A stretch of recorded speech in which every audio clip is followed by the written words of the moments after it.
ഞങ്ങൾ അസ്വസ്ഥരാണ്. സ്ത്രീക്കും പുരുഷനും സമത്വമാണ് വേണ്ടത്.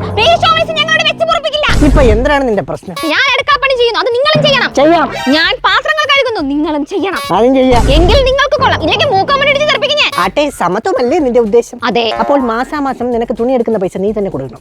അയ്യോ, അത് പറ്റൂല. വീട്ടു ചെലവിന്റെ പകുതി പൈസ നീ ജോലിക്ക് പോയി ഉണ്ടായിക്കൊണ്ട് വാ. നരാധമ, ഇത് ചതിയാണ്. എന്നെ അടിമയാകാൻ നോക്കുവാണല്ലേ? ചീങ്കണി കളയാ, ഇതിവിടെ നടക്കൂല. കാറിന്റെ ടയർ പഞ്ചർ ഒന്ന് മാറ്റിയിട്ടാണ്. സമത്വമല്ലേ നിന്റെ ഉദ്ദേശം? അതെ. സ്വന്തമായി തന്നെ മാറ്റിയിടുക, എങ്കിലേ സമത്വം പരിപൂർണമാകൂ. അയ്യോ, അങ്ങനെ പറയില്ല, എനിക്ക് അറിഞ്ഞൂടാ. ഇന്നലെ തേങ്ങ വാങ്ങിച്ചതിൽ എന്റെ ഷെയർ എനിക്ക് ആരുടെ ഔദാര്യം വേണ്ട.